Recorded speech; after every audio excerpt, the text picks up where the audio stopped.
नमस्कार दोस्तों, स्वागत है आपका स्टडी आईक्यू में। आज हम लोग एक बहुत ही फैक्चुअल न्यूज के बारे में डिस्कस करने वाले। आप यहां पे खबर देख सकते हो कि southern command launches an operation for safe disposal of unexploded ordnance in Tamil Nadu. तो थोड़ा सा फैक्चुअल डिस्कशन रहेगा, लेकिन प्लीज अगर आप एग्जाम की तैयारी कर रहे हैं, स्पेशली सिविल सर्विस एग्जामिनेशन की तैयारी कर रहे हैं, तो प्रीलिम्स में इसके ऊपर सवाल आ सकते हैं। और मैं यहां पे आपको बताऊंगा कि इस पर्टिकुलर खबर से आपको और क्या क्या चीजें जोड़नी है, क्योंकि अगर तैयारी करनी है एग्जाम की तो एक केवल छोटे से न्यूज को आप प्रिपेयर नहीं करोगे, इसके इर्द गिर्द वाली सारी चीजें आप प्रिपेयर करोगे। तो आज फिर से एक आपके लिए केस स्टडी होगी कि किस तरह करंट अफेयर्स को प्रिपेयर किया जाए। प्राइमा फेसी आपको लगेगा ये तो काफी सिंपल सा न्यूज है, जहां पे कोई एक ऑपरेशन लॉन्च हुआ है, किसने किया है? सदर्न कमांड ने किया है। तो आज हम लोग यहां पे देखेंगे क्या क्या इंफॉर्मेशन हमारे रिलेवेंट होगी from prelims 2021 perspective. Let's begin our discussion. लेकिन उससे पहले मैं हूं आपका दोस्त राहुल सायगांवकर। अगर आप मुझे फॉलो करना चाहते हो, can follow me on the ID Rahul Sai 222। मेरा फेसबुक, इंस्टाग्राम और टेलीग्राम चैनल का आईडी सेम है। अगर आप मुझसे कनेक्ट करना चाहते हो, you can directly message me on Instagram. I do reply on weekends. इसके अलावा अगर आप सिविल सर्विस एग्जामिनेशन की तैयारी कर रहे हैं जो आईएएस आईपीएस को एंट्री दिलाती है, तो हमारे पास एक बहुत ही अच्छी खबर है आपके लिए। स्मार्ट कोर्स पढ़ा है, प्रीलिम्स और मेंस दोनों का कंटेंट है। जस्ट विजिट studyIQ.com या फिर डाउनलोड करें हमारा ऐप गूगल प्ले स्टोर से to know more information and don't forget to subscribe to StudyIQ। तो चलिए खबर के बारे में देखते हैं, लेकिन उससे पहले आज एक सवाल देखते हैं, किस तरह के सवाल बन सकते हैं इसके ऊपर। देखिए, हम लोग बात करने वाले ऑपरेशन थिरुवल्लुर की, तो कुछ इस तरह के सवाल आ सकते हैं। एमसीक्यू सिंपल सा सवाल है, operation Thiruvallur which has been in news in recent times is related to what? Simple चीज है। अब ये फैक्चुअल इंफॉर्मेशन है, इसके बारे में आपको जानना बहुत जरूरी होता है कि ऑपरेशन थिरुवल्लुर है क्या, राइट?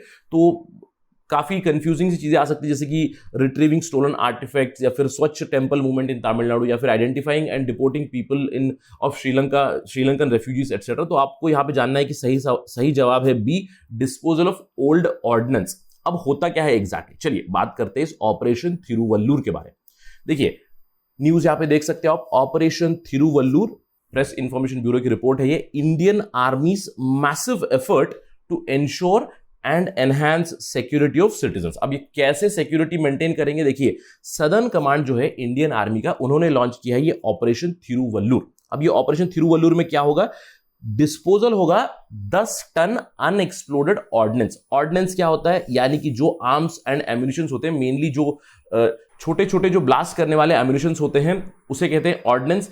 बुलेट्स हो सकते हैं, अनफायर्ड बुलेट्स हो सकते हैं, अनफायर्ड जो टैंक वाले बुलेट्स हो सकते हैं, दोज थिंग्स आर देयर, जिसको भी कलेक्ट किया गया है पुराने एक इंडस्ट्रियल एरिया में थिरुवल्लुर से, और उसको भी डिस्पोज ऑफ कर रहे हैं। आप यहां पे देख सकते हो एग्जैक्टली कैसा ऑपरेशन चल रहा है। आगे आपको और भी पिक्चर्स मिलेगी किस तरह से ये ऑपरेशन कंडक्ट किया जा रहा है। अब आपको कुछ चीजें जाननी है यहां पे। देखिए, ऑपरेशन थिरुवल्लुर में जैसे कि मैंने आपको बताया क्या होगा एग्जैक्टली, 10 टन अनएक्सप्लोडेड ऑर्डिनेंस जो है उसको कुछ इस तरह के खड्डे खोदकर उसके अंदर गाड़ दिया जाएगा, so that it is safely disposed of. आपने देखा होगा बहुत बार जो अनएक्सप्लोडेड ऑर्डिनेंस होता है, आपने न्यूज में भी देखा होगा कि जो जर्मनी में हुआ था, यानी कि दूसरे विश्व युद्ध में जो हुआ था, उसके ऑर्डिनेंस अभी भी आपको कहीं कहीं एक्टिव मिलते हैं बहुत सारे एरियाज यूरोप में, राइट? बड़े बड़े से जो मिसाइल होते हैं, जो फायर नहीं हुए, जो एक्सप्लोड नहीं हुए, वो बहुत दिनों तक डॉर्मेंट रहेंगे और सडनली किसी एक दिन फट सकते हैं। तो इससे क्या होगा? जानमाल की नुकसान हो सकती है, सिटीजन्स को तकलीफ हो सकती है। तो इसीलिए क्या कर रहे हैं, ये जो अनएक्सप्लोडेड ऑर्डिनेंस है जिसको कलेक्ट किया गया है इंडस्ट्रियल एरिया,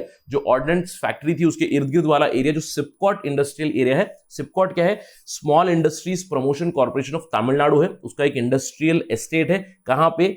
गुम्मीदीपुंडी इन थिरुवल्लुर। वहां से इसको कलेक्ट किया गया है और इसको धीरे धीरे डिस्पोज ऑफ किया जा रहा है। देखिए, यहां पे एक बहुत इंपॉर्टेंट चीज जानने वाली है, ऑपरेशन थिरुवल्लुर में केवल इंडियन आर्मी जुड़ी हुई नहीं है। अब ऑपरेशन थिरुवल्लुर में सिविल अथॉरिटीज की भी असिस्टेंस ली जा रही है। आप यहां पे देख सकते हो कि कैसे सैनिक इस छोटे से गड्ढे में, यहां पे आप देख सकते हो ऑर्डिनेंस, जो अनएक्सप्लोडेड ऑर्डिनेंस है उसको यहां पर रख देंगे और इवेंचुअली क्लोज कर देंगे। अब यहां पे कौन कौन इन्वॉल्व है? देखिए, it's a classic case of joint coordination. यहां पे केवल इंडियन आर्मी नहीं है, इंडियन आर्मी का सदर्न कमांड तो इन्वॉल्व है ही है, इसके अलावा तमिलनाडु की स्टेट गवर्नमेंट और स्टेट पुलिस भी इसमें इन्वॉल्व है। तो इसीलिए civil authorities are also involve and the military authorities are also involve.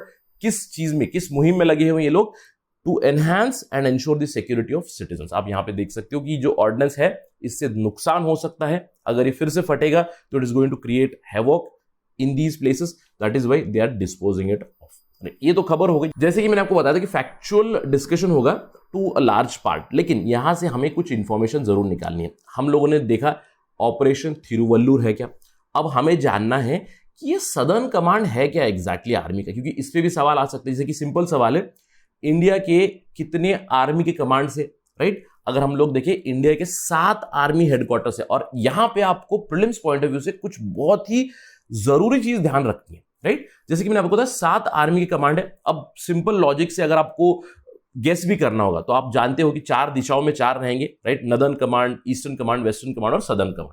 अब ये तो है northern command, obviously northern command कहां पे है? उधमपुर में है। वेस्टर्न कमांड कहां पे आता है? चंदी मंदिर में। आपको याद रखना है वेस्टर्न कमांड चंदी मंदिर में, ठीक है? इसके अलावा eastern command Kolkata, quite understandable, और southern command southern India in Pune में, राइट? महाराष्ट्र में आता। तो यहां पे थोड़ा सा पेक्यूलियर चीज है, आपको वेस्टर्न कमांड आपको याद रखना है। Western command it does not typically come towards the western side, it is at this चंदी मंदिर प्लेस। अब इसके अलावा आपको एक मिलता है सेंट्रल कमांड, जिसका लोकेशन है लखनऊ में, ये भी क्वाइट अंडरस्टैंडेबल है। एक आर्मी का ट्रेनिंग कमांड है जो शिमला में है। अब इसके अलावा एक और पेक्यूलियर चीज है साउथ वेस्टर्न कमांड। अब यहां पे बहुत सारे एस्पिरेंट्स कंफ्यूज हो सकते हैं कि अगर आपको पता नहीं है कि एग्जैक्टली वेस्टर्न कमांड कहां है और साउथ वेस्टर्न कमांड कहां पे, तो आप कंफ्यूज हो सकते हो। क्योंकि अगर आप देखिए, आई डू नॉट एक्सपेक्ट कि एस्पिरेंट्स हर चीज को याद रखें, तो कभी कभार एजुकेटेड गेसेस लेनी पड़ती है, तो उससे this is the most confusing aspect कि वेस्टर्न कमांड कहां है, इट कम्स इन चंदी मंदिर, और south western command it comes in Jaipur. तो याद रखना ये चीज आपको, बाकी चीजें तो आप यहां पे ध्यान दे सकते हो। देखिए, अगर हम लोग सदर्न कमांड की बात करें, सदर्न कमांड पुणे में आता है, उसका इंसिग्निया है ये, और सदर्न कमांड इंडिया का एक्टिव है ब्रिटिश टाइम से, राइट? ब्रिटिश टाइम से इसकी लोकेशन टुवर्ड्स मद्रास प्रोविंस थी, लेटर ऑन इसको शिफ्ट किया गया इंडिपेंडेंस के बाद। We do have at the Pune centre.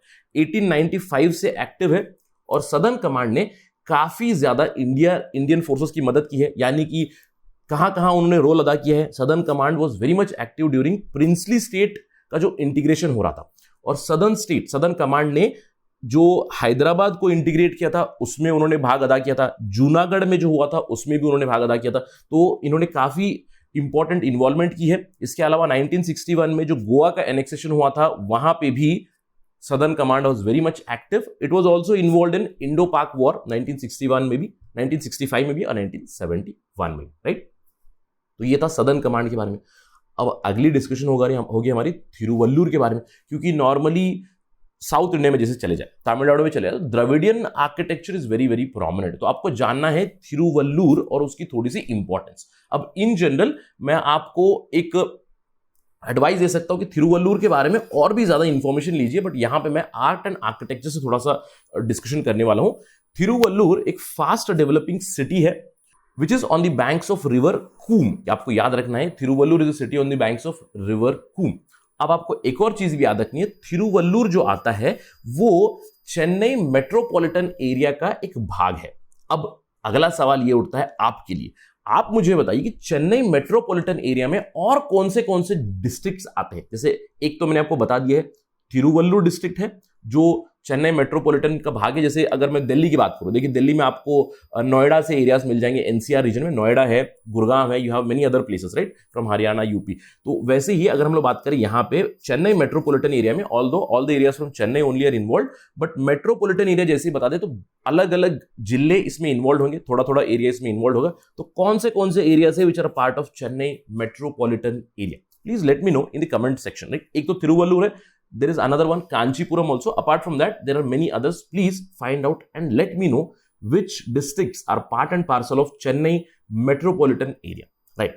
इसके बाद अगर हम लोग थिरुवल्लुर की बात करें, देखिए थिरुवल्लुर में बहुत ही एक इंपॉर्टेंट टेंपल हमें मिलता है, थिरुवल्लुर वीर राघव स्वामी टेंपल।